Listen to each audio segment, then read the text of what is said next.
What's going on YouTube? Welcome back to the channel and welcome back to another video. In today's video we are going to be working on Drew's E90 335i. If you guys recall some previous videos of Drew's car, he has a 2011 E90 335i. It's space gray, automatic, M Sport package, everything. So in today's video we are going to be putting on new rotors and new pads. So Drew opens the boxes with a giant knife. Rear. That's the rear. Are you sure that's not right? ECS tuning, drilled and slotted. Cool. Alright, rotors are from ECS tuning. Hawk high performance pads, front and rear from Turner Motorsport. So, carbon. Cool.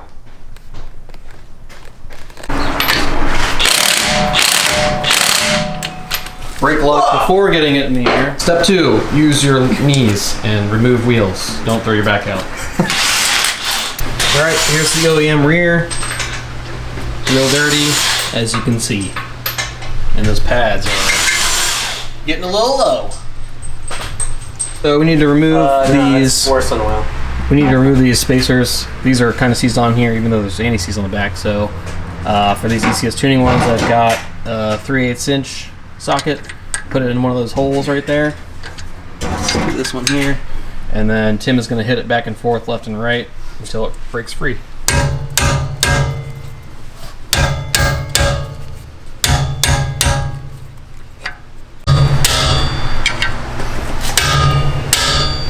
Ah! That one was a hole.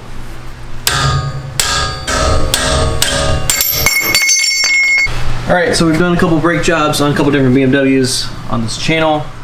Process is generally the same, even on this E90. So we need to remove this anti-vibration clip here. So we're going to take a screwdriver, kind of prop it in here, pull that sucker off.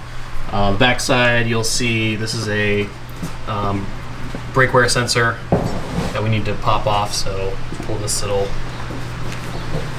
cover off and it'll free this up. Now we've got some movement. More than likely we will break this getting this off. There are 3 on the car, 2 in the front, 1 in the passenger rear. And then additionally you'll see these dust caps. We'll get a light in here, we'll get a little closer, but dust cap on top, dust cap on bottom, and that's where the caliper pin goes through, and that's I think that's a 5mm Allen, we'll see. So pop that off, pull the caliper off, and then on the actual rotor, here's an Allen right here, Allen bolt. This is a 5mm. Put that in there, unscrew it, and the whole rotor should come off. Alright, so we're starting with anti-vibration clip. So just to not screw up this cool blue paint job, I'll try to wedge this in here.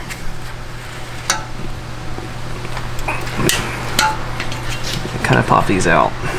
Anti-vibration clip is off, so now we're going to move to the back side here.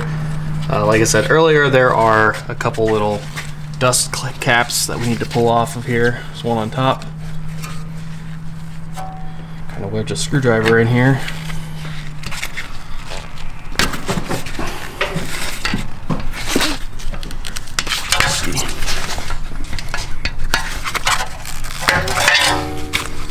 So that's what that looks like. So on the back side there's a caliper pin, and you'll need an Allen wrench to remove that. So there's one there, one on the bottom. Okay, so this is the back side of the caliper. You'll see 2 caliper pins here. These are both 7mm Allen. So get that in there, get this going. This is pretty much the only thing that's holding the caliper on at this point.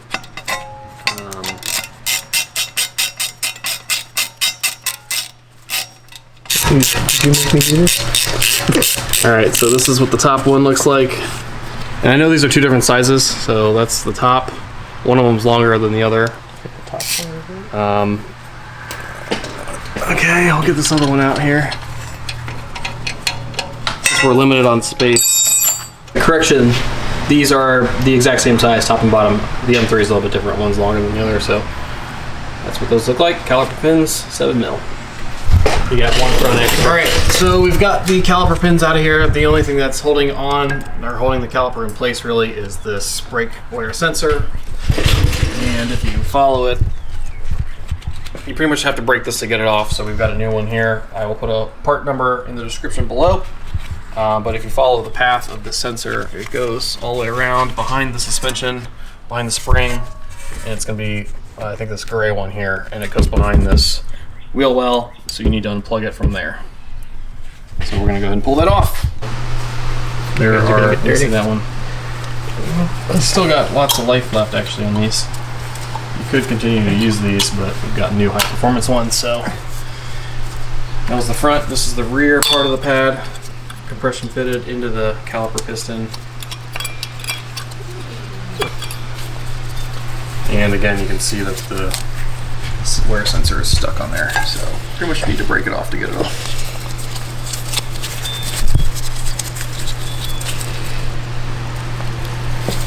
Can I just pull it? I didn't break it. And you pull the metal part off of it. Well, it just slides right back on. So maybe we can salvage that. Sweet. All right, so this caliper now is holding by brake lines. So this is where some zip ties might come in handy. We can zip tie it to the suspension, and we don't have to worry about it flopping around and putting stress on the brake lines. Hold that for a minute. You can actually probably just set it. So Tim is routing the wire, trying to get the old one off. He's kind of going behind the suspension there. Just kind of got to navigate it. There's little clips that are holding the sensor wire in place, so you got to undo those and then follow it back behind the wheel well. All right, so here's the sensor. We've got it navigated all the way back here. As you can see, it goes behind the wheel well, so we need to remove this 8mm right there. And on the other side, which you might not be able to see, I think this is a 10mm, and then there's a couple 8s on this side. So you don't need to remove the entire thing, you just need to get those few bolts out and you can actually pull the wheel well back. You can see those are the sensors there. One of them is a wheel sensor and the other is the brake pad sensor. So we're gonna go ahead and remove the white one. And all it is a little plug. You can see the little clip on the top that you need to remove. So you gotta just kind of pull it out of there, just like that. And then there's a plug that you need to unclip. Squeeze it on both sides and pull out. Or the one side. Just like that. And then you can replace with the new one. So Tim's putting the new one on, clips right in, and it's an OEM part from FCP Euro. So part numbers will be in the description if you need to purchase one of these. And again, there's only one in the rear, 2 in the fronts. Should clip right into place. And compression fits back into the little holder. Then you can reinstall the wheel well. So now we need to remove the caliper bracket. This is a 16mm bolt, one there and one above. Take those off and the whole bracket should come off. At this point, the rotor is ready to come off, so you need a 6mm Allen. You gotta be real careful with these because these bolts strip very easily. Ask me how I know. So, how do you know? This is literally the only thing holding the rotor on at this point.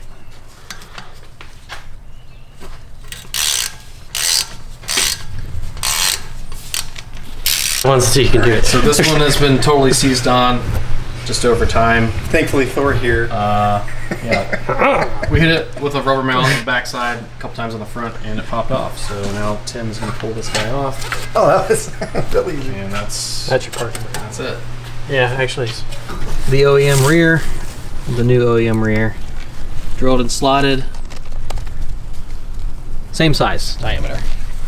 So before you ever put on new rotors, you can kind of see that there's like a filmish residue that's all over the rotor, and you actually need to clean it because that's on there to protect the rotor while it's just sitting on the shelf. Basically, you just can use any type of brake cleaner on it, and you want to clean that off before you really install it. So we will do that.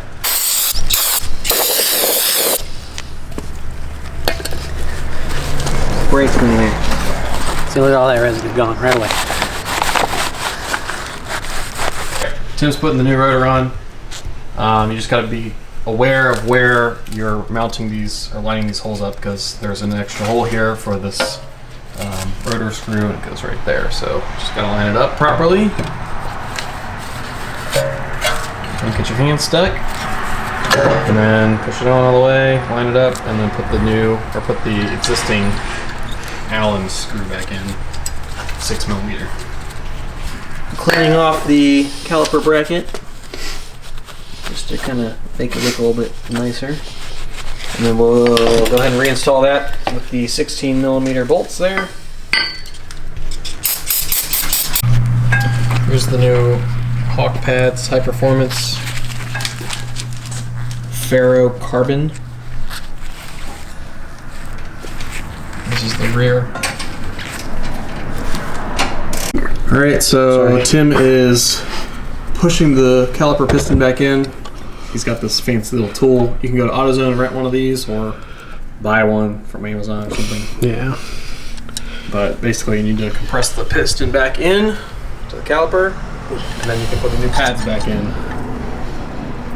And so they give you brake pad grease, which is for, you want to apply it on all the space parts of the pad that contact the caliper, and this helps eliminate the squeaking. This is the inner pad, right? Or no, sorry, this is the outer pad. Is it? I have no idea. Yeah, outer one on this side of the caliper. Because the inner pad has this little compression fitted clip on it. Don't forget to do it on the inner pad as well. Alright, so that's the inner pad. That way, yep. And that's the one that's got the clip on the back of it, so just compression clips into the piston.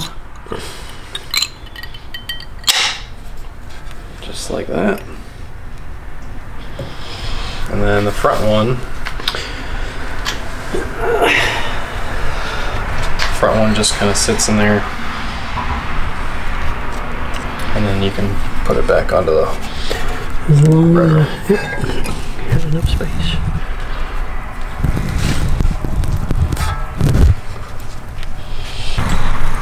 Now that you've got the caliper back in place, go ahead and reinstall your caliper pins. Again, that's a 7mm Allen. And just as an FYI, those two bolts, the 16mm bolts there, are to be torqued down to 48 foot-pounds.